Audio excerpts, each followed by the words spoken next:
What's wrong, Mike? You know, it's like there's only 2 of us, and sometimes I just wish we could play board games, but for only 2 players. Well, yeah, we can. Yeah, I know, but if only, you know? Yeah, no, but like 2-player games exist. I would love that. No, what I'm saying is that there are games that only for 2 players. Wait, there's only 2-player games?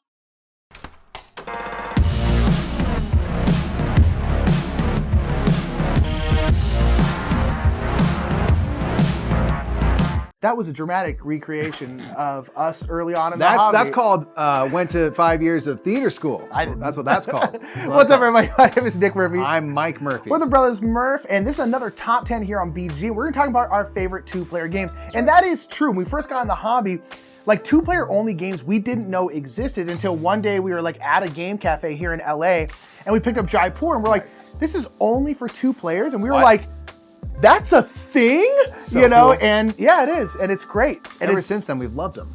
Absolutely love them, and actively seek out 2-player only games because we play a lot of games. Most of our games is just us 2. A lot of people play games with like one friend or a spouse or something like that, or maybe one of their kids. And it's like 2-player games are important. It's always cool when a game's like, this game was thought of just for this player count. Thing. And that is always really, really cool. So let's go ahead and get into our top 10 2-player games.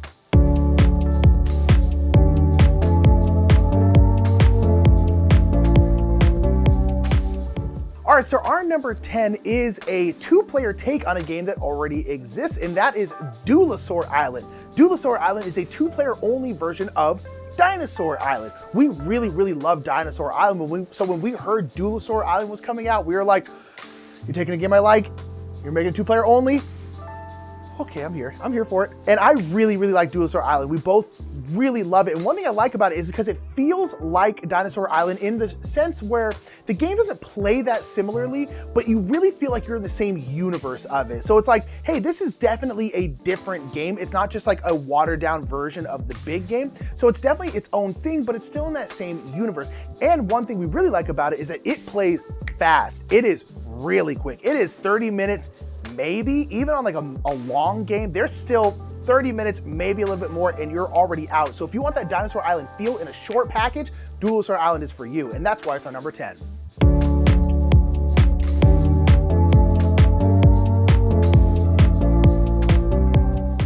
You want to know what I love about quilting? It's the competitive edge that you need to succeed. So Patchwork is our number 9. It is a 2-player polyomino tile, so Tetris style shapes where you are building a quilt.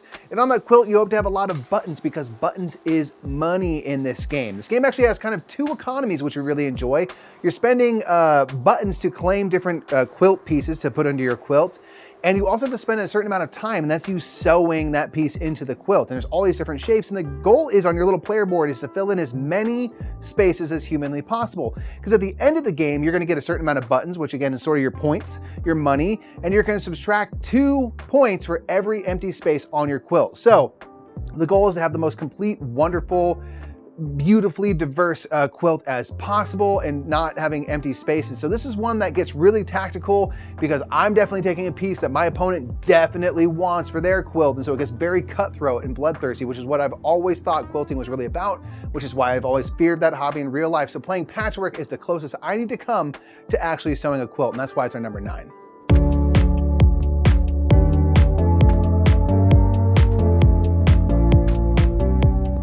Our number 8 is our favorite of the Codenames games, and that is Codenames Duet, or Duet. So this is a 2-player only game of Codenames, which sounds odd, and it's a cooperative game, which sounds even more odd, but it really, really works. So it works just like Codenames, where you have a set of words in the middle of the table. In this case, you're trying to get your partner to guess your words.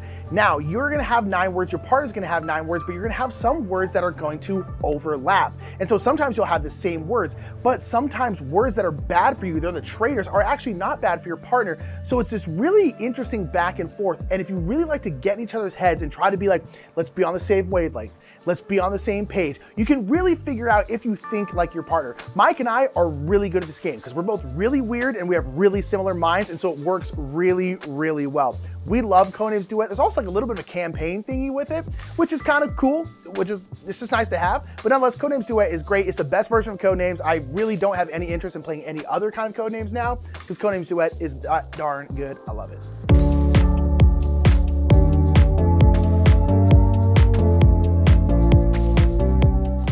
So our number 7 is Targi. This is another wonderful 2-player game where you are placing workers out onto all of these cards that are kind of around they make kind of a border.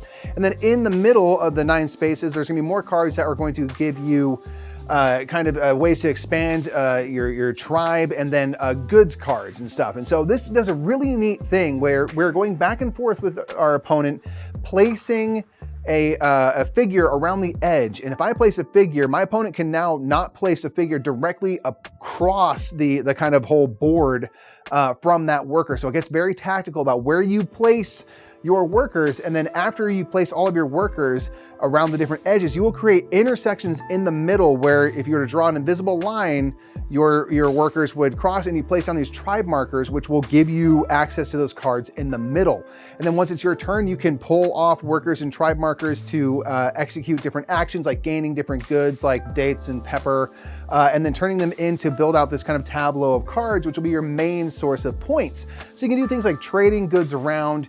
You can get these goods cards, you can get these tribal expansion cards, and you're trying to build this awesome tableau with a little bit of kind of set collection to it. So there's a lot of like little interesting things that go in to make a pretty beefy 2-player game that's in a fairly small package. So Targi is absolutely incredible, and it's just very, very in your face with where you place those workers. You can make a lot of enemies with this one.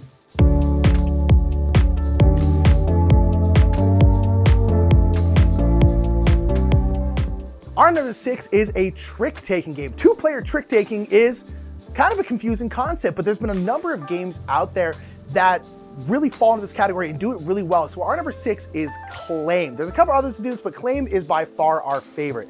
Claim is a 2-player trick-taking game where you are gonna have 5 different factions in the game. You can have like goblins, elves, knights, a whole bunch of different stuff, and there are a whole bunch of different expansions, and so you can add any and all the factions to really make a ton of variability for this game. But basically, you're gonna be trick taking. There's 2 parts of the game. The first part of the game, you are basically setting yourself up for the second half of the game. You're playing tricks. If someone leads with a dwarf, you then have to follow with a dwarf. Whoever has the highest dwarf then gets those. In the first half of the game, you are going to be getting a face-up card. If you win the trick, you're gonna get the card face up. It's gonna go off to the side, and then the loser of that trick gets a card off the top of the deck. And then once you're all through the first round, you're gonna have a whole set of 13 more cards in your kind of reserve pile, and then you take those cards and you play out again, but then after this second time of playing out, that's when you score the game. So the whole first half is just you setting up the second half. And the factions work all different ways, where knights always beat goblins, and the doppelgangers can beat any other suit of cards, and there are, I don't even know how many different factions, but a ton of them, and they're all really, really fun and make the game totally different. And it's just a small 2-player trick-taking game that's got a ton of legs with the variability, and we absolutely adore it. And that is Claim. It's our number 6.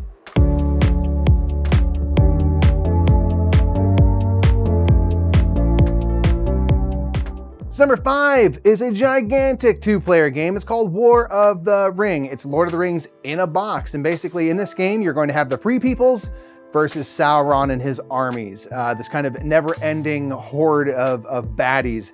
And you're fighting for the fate of Middle-earth. If you're the Free Peoples, you are trying to take the Fellowship and drop that ring into Mount Doom, yeet it right into that volcano, and defeat evil for good. And if you're Sauron, your main goal is to just wipe out everybody and generally win through military victories by taking important strongholds like Minas Tirith and Gondor, taking over Rivendell and places like that. So this game is incredibly satisfying for us because we're huge Lord of the Rings fans, and all the cards that you're using are very thematic and very tied into the books, and there's lots of like little callbacks to things. So it's just something that we can revel in as big fans of Lord of the Rings, and you really do feel this epic scope of trying to hide the ring and desperately make your way to Mount Doom, all the while Sauron is searching for the ring and you can get exposed and stuff. Tons to explore. It's humongous, it's super fun. It's War of the Ring.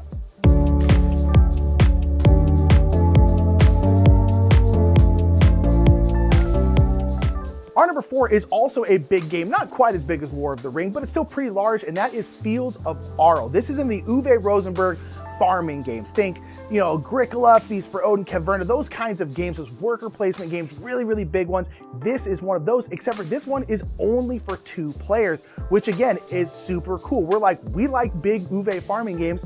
We love 2-player games. this is a slam dunk, and it is. This is a game where you are building out a farm, you have to put out animals out, lots of Uwe stuff. You got peat bogs, which are great, not enough peat bogs in games. You know, and it's cool because you have essentially 2 seasons of the game. You have winter and you have summer. And when you're on one half the board, you're in summer, you can only put your workers out on that side. And then once you're all done, you're gonna switch over to winter, which is gonna have different actions. And so you're bouncing back and forth between these 2 sides of the main board. And so you're constantly having to plan ahead and plan essentially for the next season.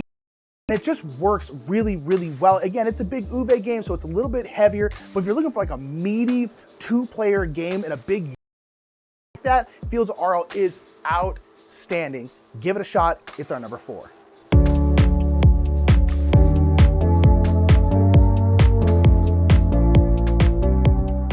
So number 3 is Seven Wonders Duel. This is a 2-player version of Seven Wonders, which is a fantastic drafting game. And in this one, it's built up in 2 players. You can kind of build a card pyramid, and you're drafting cards from that card pyramid instead of passing a hand of cards back and forth. So this becomes very tactical because you're doing the same things where you're building up in the first era kind of buildings that will help you produce resources and pay for more cards that you're going to get later. You can build wonders of the world. You can work on building up a nice strong science or building up your culture with blue cards or your kind of economy with these yellow cards. So a lot of things that you see in Seven Wonders are present here, but it becomes very almost you're trying to manipulate your opponent into revealing cards and controlling the access to different cards, because if we're building this card pyramid, I can only have access to cards that are not covered up by something else.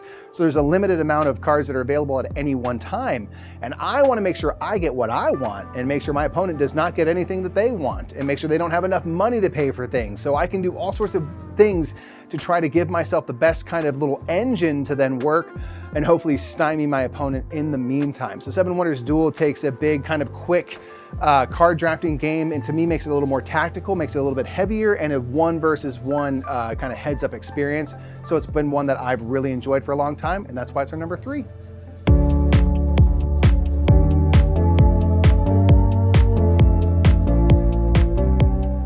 Our number 2 is one of the most unsung games out there, and that is Pagoda. Pagoda is a great 2-player game that no one ever talks about, no one ever knows, it seems like, and it's just so good. This is a 2-player game where you are building up pagodas, which are really, really pretty, and this game actually has like a 3D aspect to it because you're actually building up pagodas, which is just a really, really cool table presence kind of thing.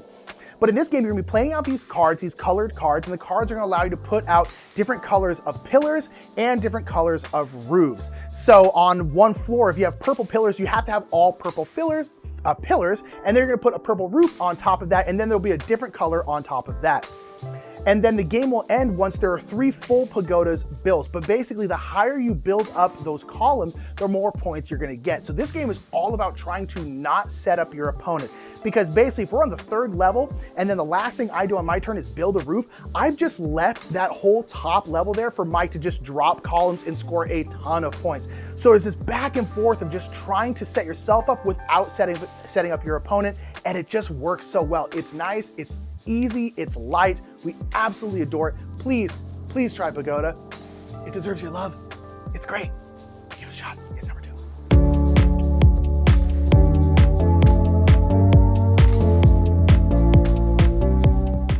There is no greater sport than baseball. Fact! Everyone agrees. Everyone agrees. No one disagree in chat. So Baseball Highlights 2045, of course, is our favorite 2-player game. You can play with more players, but if you're doing that, you're just playing kind of simultaneous 2-player games because it's meant to be a heads-up match between 2 teams. And what you're doing is you're going to be playing a 3-game kind of lead into the World Series, and you're going to play a World Series and see who's the best baseball team, and it uses deck building and all these cards to do this. So this has something that we really enjoy where you are every card you play are simulating an entire inning of baseball, both playing defensively and offensively. So if my opponent plays a card and they're threatening a bunch of these different hits, like a double and a single and a triple, I can then play a card and try to negate as many of those hits that my opponent is threatening, and then supply, I'm gonna hit a home run, supply my own offense. So you are kind of playing both sides simultaneously. And it becomes very much about When to play the right card. I'm gonna allow my opponent to score a couple runs because I've got this card right back here that's really going to do some damage, and I'm gonna sort of get them to play all their defensive cards early and then hit them late, or try to do a barrage at the start and see if I can hang on to a lead by playing a little more defensively. And this is all based off the cards you have in your hand. After every game, you get to then recruit these veteran players that are excellent. They have all sorts of skills and things, and then you have to send down players to the minors. So the cool thing is you will only ever have 15 cards to work with. You never have this kind of deck bloat that happens in deck building games. It'll always stay the same size. It just simply gets better. You can do more things with the same amount of cards, which is something I really, really enjoy. It becomes a tough decision of who do I send down?